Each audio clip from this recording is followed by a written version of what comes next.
Oi, gente, todos em casa, espero que estejam todos bem, com muita saúde. Hoje nós vamos conversar um pouquinho sobre os direitos e obrigações dos sócios. Mas antes, nós vamos lembrar do que nós já tratamos rapidamente em sala de aula. Nós vimos a caracterização da figura do empresário, que está previsto lá no artigo 966 do Código Civil de 2002. Vimos a capacidade do exercício empresarial, previsto no artigo 973. Vimos também que as pessoas podem celebrar contrato de sociedade, artigo 981, que elas podem se constituir mediante contrato particular ou público, artigo 997, que o registro é obrigatório, artigo 967, e ainda que ela só pode adquirir personalidade jurídica a partir do registro de seus atos constitutivos, de acordo com o artigo 985.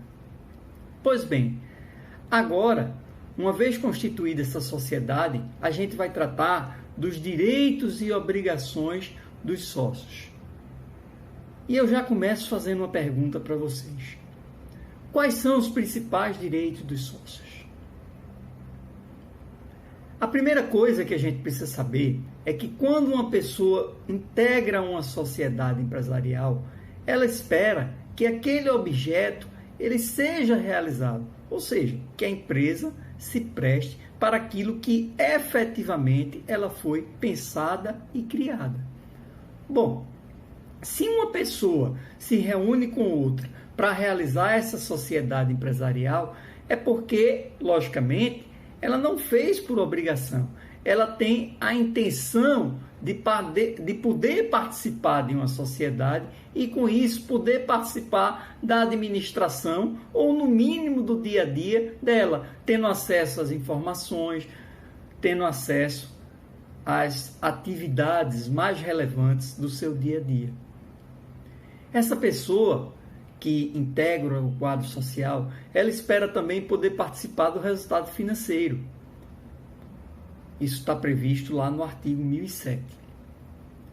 Ela pode representar a sociedade, se no ato da Constituição tiver algo dito a respeito de que cabe a ela a administração ou de se cabem efetivamente a todos. Ela pode participar das deliberações.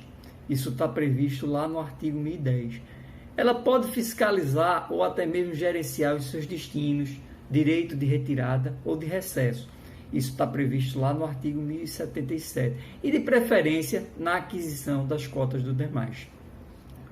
Eu gosto muito dos ensinamentos do professor André Luiz Ramos Santa Cruz. Ele traz lá na obra de Direito Empresarial Esquematizado dele uma passagem que diz que, nos termos do contrato social, os sócios assumirão entre si uma série de obrigações estas que terão início imediatamente após a assinatura do contrato. Pois bem, minha gente, dentro desse contexto, nós vamos ter como ponto de partida para este tema dos direitos e obrigações dos sócios, o que nos traz o artigo 1001 do Código Civil. As obrigações dos sócios começam imediatamente com o contrato, se este não fixar outra data, e terminam quando liquidada a sociedade, se extinguem as responsabilidades sociais. Então, dentro desse contexto, o que é que a gente precisa definir? É como fica a responsabilidade de cada um dos integrantes daquela sociedade. Por quê? Porque a gente já viu que as obrigações começam imediatamente após o registro. E aí, minha gente, uma vez definida essa responsabilidade do sócio, é preciso definir a forma de substituição dele na sociedade. E isto está muito bem amarrado nos artigos 1002 a 1007, que a gente vai tratar a seguir. Pois bem, o que é que diz o artigo 1002? O sócio não pode ser substituído no exercício das suas funções sem o consentimento dos demais sócios, expresso em modificação do contrato social. Na verdade, há uma divergência na doutrina quanto à interpretação deste artigo 1002, mas a grande maioria defende que esta situação ela não se aplica indiscriminadamente a todas as sociedades empresariais. Por quê? Porque nós temos uma sociedade que é a sociedade de capital e indústria, onde você tem sócio e investidor e aquela pessoa que apenas entra com o seu trabalho e executa. A gente vai falar sobre ela um pouco mais à frente. Artigo 1003. A cessão total ou parcial de cota, sem a correspondente modificação do contrato social com o consentimento dos demais sócios, não terá eficácia quanto a estes e à sociedade. Esse consentimento, minha gente, nada mais é do que conhecimento. Por quê? Porque um dos requisitos para a criação de uma sociedade é o affetio societatis, é a intenção de ser sócio. Você só criou uma sociedade porque, primeiramente, os sócios preenchiam todos os requisitos legais. Segundo, porque existia aquela relação de confiança. Então, com isso, cada sócio ele passa a ser inserido com um percentual de participação que é definido através de uma cota.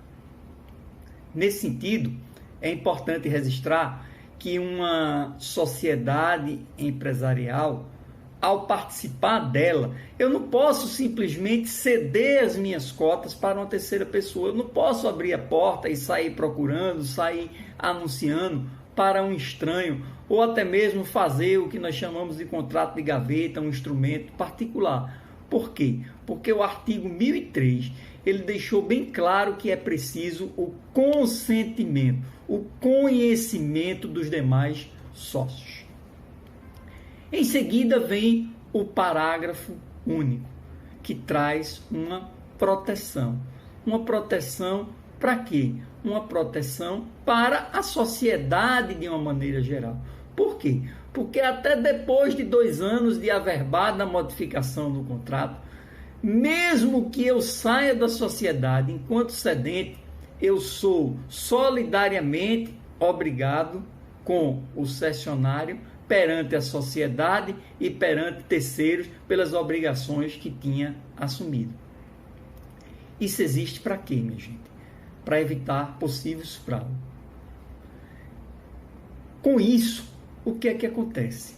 Mesmo após a transmissão destas cotas, restou clara a responsabilidade de ambos por até 2 anos por todos os atos praticados pela sociedade até aquele momento.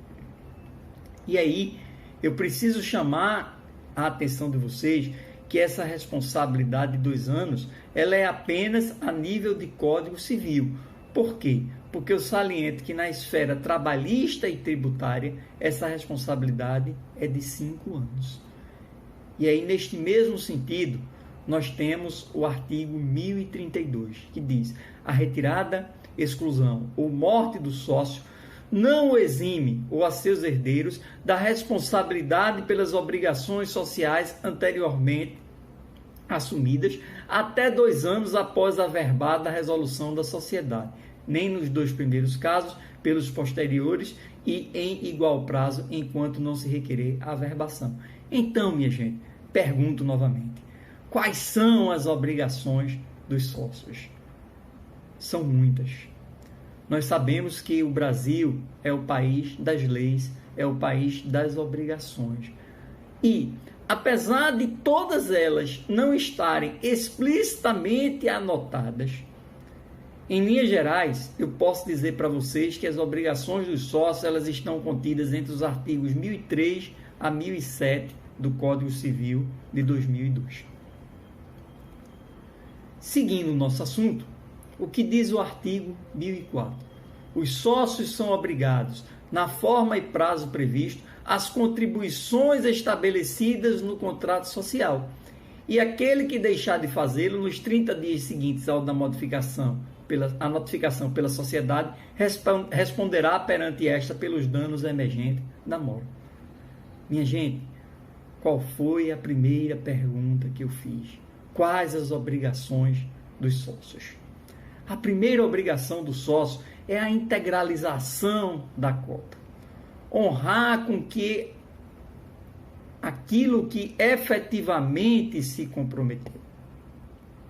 E se eu não faço isso, obviamente, eu causo um dano à sociedade. E esse dano, ele vai poder ser objeto de uma ação por parte dos demais sócios, por parte da empresa. Qual é a segunda obrigação? A honestidade, a probidade, a boa-fé entre os participantes. A terceira, manter a contabilidade em dia, emitir as minhas notas fiscais, realizar as minhas declarações, promover o recolhimento dos tributos. Em suma, eu, enquanto empresário, eu tenho que procurar manter toda uma organização para o bom desempenho das minhas atividades. Por sua vez, o artigo 1006 ele diz: o sócio cuja contribuição consista em serviços não pode, salvo convenção em contrário, empregar-se em atividade estranha à sociedade, sob pena de ser privado de seus lucros e dela ser excluído. Nós vimos aqui que o contrato ele traz direitos e obrigações para as partes. Portanto, ele é uma via de mão dupla. Ele tem ônus, mas ele também pode ter bônus em decorrência justamente da atividade empresarial e principalmente do resultado positivo dela. Essa é justamente aquela situação excepcional que eu falei para vocês, daquela pessoa que não entrou com capital, mas unicamente com a sua mão de obra. Qual foi o espírito do legislador, minha gente? Evitar concorrência desleal. Evitar que o sócio ele comece a trabalhar naquela empresa que entrou no quadro e de repente vá trabalhar em uma outra empresa, principalmente que seja da mesma área em detrimento da sociedade com a qual se comprometeu. Então, eu preciso chamar a atenção de vocês que esta pessoa, ela não é empregada, ela é sócia e deve participar do dia a dia da atividade da empresa enquanto sócio. Para quê? Para o bom andamento e para o crescimento dela. Por esse motivo, eu devo prestar preferencialmente os serviços de forma exclusiva.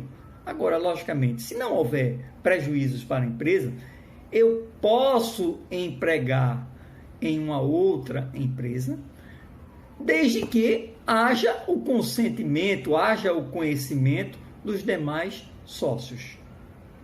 Lembra vocês que o artigo 1006 é bastante claro. Se eu fizer, eu posso deixar de receber os lucros e até mesmo posso deixar a sociedade. Eu chamo a atenção de vocês ainda no que diz o parágrafo único do artigo 927 do Código Civil Brasileiro. O risco da atividade empresarial pertence ao sócio e que, via de regra, este participa dos lucros e das perdas da empresa proporcionalmente às suas cotas. Porém, o legislador ele inseriu esta proteção especial para os sócios de serviço, deixando claro que ele só participa e somente só participa dos lucros, das perdas, não.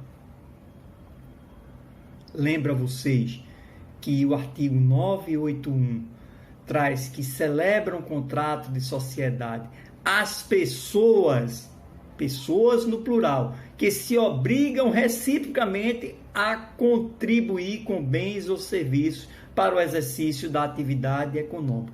Obrigação recíproca, via de mão dupla, como eu falei para vocês, e a partilhar entre si os resultados, que é o que espera. Por fim, eu trago o artigo 1007, que diz: salvo a estipulação em contrário, o sócio participa dos lucros e das perdas.